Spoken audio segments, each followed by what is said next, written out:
लो जी कूक पाकिस्तान कूक अपने दूसरे सैगमेंट दे नाल जनाब भाई दरा दे कोल मौजूद हाँ सी ते नहर अपर चनाब दा पानी जड़ा ना रवां दवां है ते पंजाबी बैठक कूक पाकिस्तान कूक दे नाल मैं हाज़र हाँ जी।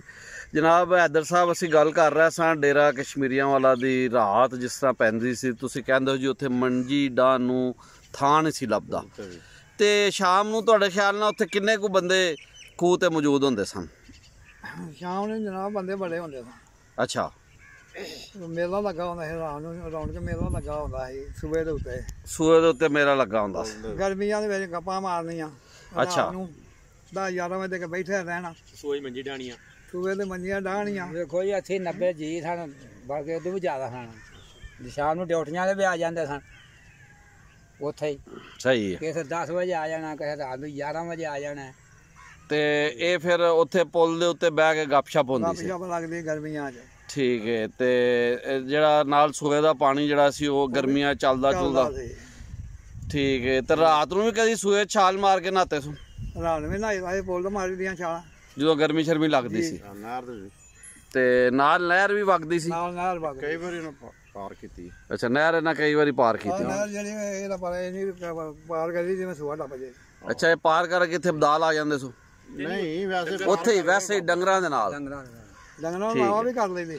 ते ये दसो उत्थे डेरे ते कश्मीरियां वाला किन्ने कु डंगर उस टाइम तुहाडे होंदियां शुरू तो जो इत्थे तुसीं छोटे सो किन्ने कु डंगर होंदे सन? उदों डंगर जनाब काफ़ी होंदे सन डंगर 50-60 होंदे सन। 50-60 होर भी बंदे होंदे सन नाल।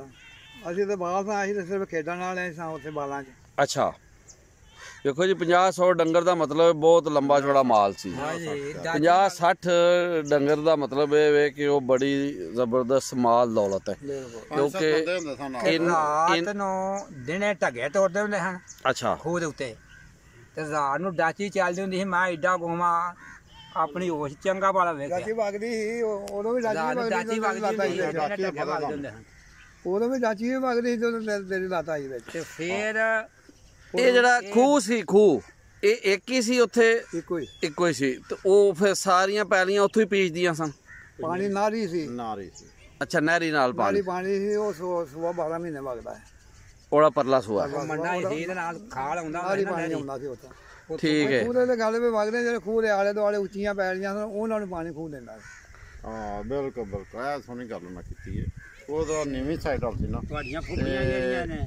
अच्छा ਆਪਾਂ ਪ੍ਰਮੇਨ ਆਪਾਂ ਅਦਰਾ ਇੱਕ ਅੱਛਾ ਅੱਛਾ ਆ ਗਈ ਭਾਂਡਾ ਕੋਲ ਜਾ ਪੈਣਾ ਨਾ ਖੂਹ ਦੇ ਵਿੱਚ ਇਹ ਮਾਲ ਦੇ ਥਾਣੀ ਉਤਰਦੀਆਂ ਹਨ ਬੜੀ ਬਾਦਰ ਤੇ ਜਦੋਂ ਭਾਂਡਾ ਫੜ ਲੈਣਾ ਜਾ ਕੇ ਵਿੱਚੋਂ ਇਹ ਕਹਿੰਦਾ ਗਾਦੀ ਗੇੜ ਨਹੀਂ ਉਹ ਮਾਲ ਦੇ ਦੂਜੇ ਪਾਸੇ ਹੱਥ ਪਾਣਾ ਮਾਲ ਦੇ ਨਾਲ ਉੱਤੇ ਆ ਜਾਣਾ ਲੈ ਕੇ। ਇਹ ਵੀ ਮੈਂ ਵੇਖਿਆ। अच्छा जी लो जी भाग आलू ਜਿਹੜੇ ਇਹਨਾਂ ਦੇ ਅੰਦਰ ਵੀ ਸਪੀਕਿੰਗ ਪਾਵਰ ਕਾਫੀ ਸਟਰੋਂਗ ਹੈ काफी ज्यादा है लेकिन वारी वारी बोलांगे तो पा इधर दी जेड़ी है ना मेरा ख्याल है क्योंकि दानश्वर भी ना दानश्वर अक्सर खामोश हो जाता ते ਤੁਸੀਂ ਹੱਥ ਖੜਾ ਕਰ ਲੈਣਾ ਜੀ ਮੈਂ सूफी सियाणप दे भी नुमाइंदा ने जी दानश्वर ने ते इस ਲਈ ਖਾਮੋਸ਼ ਨੇ ਫੁੱਫੜ ਨਾਲ ਕਾਫੀ ਦੇਰ ਰਹੇ ਨੇ। ਤੇ ਲੋ ਜੀ ਤੁਹਾਡੀ ਯਾਰੀ ਬੜੀ ਮਸ਼ਹੂਰ ਸੀ ਹਾਜੀਪੁਰੇ ਦੇ ਫੁੱਫੜ ਦੀ ਜਿਹੜੇ ਸਨ ਕੀ ਨਾਂ ਸੀ ਜੀ ਉਹਨਾਂ ਦਾ ਜੀ? ਫੁੱਫੜ ਅਬਦੁੱਲਾਈ ਸਾਹਿਬ।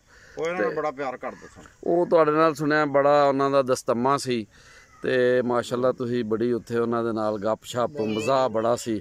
ਬੜਾ ਪਿਆਰ ਸਾਰੇ ਪਿਆਰ ਕਰਦੇ ਸਨ। ਅੱਛਾ ਸਾਰੇ ਪਿਆਰ ਕਰਦੇ ਸਨ। ਉਸ ਫਿਰ ਲੱਸੀ ਲਾ ਕੇ ਵੀ ਜਾਂਦੇ ਕਰਦੇ ਸਨ ਉੱਥੇ ਕਿਤੇ। ਅੱਛਾ ਇਹ ਦੱਸੋ ਜਦੋਂ ਸੌਣ ਭਾਦਰੋਂ 'ਚ ਮੀਂਹ ਵਸਦਾ ਸੀ ਤੇ ਜ਼ਾਹਰ ਹੈ ਮੀਂਹ ਉਸ ਜ਼ਮਾਨੇ 'ਚ ਤੁਹਾਨੂੰ ਪਤਾ ਹੈ ਪੈਲੀਆਂ ਭਰ ਜਾਂਦੀਆਂ ਹਨ। ਮੈਨੂੰ ਯਾਦ ਹੈ ਭਾ ਬਸ਼ੀਰ ਮਰਹੂਮ ਦੱਸਦਾ ਸੀ ਕਿ ਇੱਕ ਵਾਰੀ ਇੰਨਾ ਮੀਂਹ ਵਸਿਆ ਕਿ ਪਾਣੀ ਹੋ ਗਿਆ ਤਾਂ ਅਸੀਂ ਡੰਗਰ ਤੋੜ ਦਿੱਤੇ ਪਾਣੀ ਦੇ ਵਿੱਚ ਕਿਉਂਕਿ ਕੋਈ ਚੀਜ਼ ਖਾਣ ਜੋਗੀ ਨਹੀਂ ਕਿ ਜੋ ਖਾਣਾ ਨੇ ਖਾ ਲੈਣ। ਇਹ ਤੁਸੀਂ ਵੀ ਕੋਈ ਐਸਾ ਵਾਕਿਆ ਵੇਖਿਆ ਕਿ ਮੀਂਹ ਬਹੁਤ ਵਸਿਆ ਹੋਇਆ ਕੁਝ ਦੱਸੋਗੇ ਸਾਨੂੰ?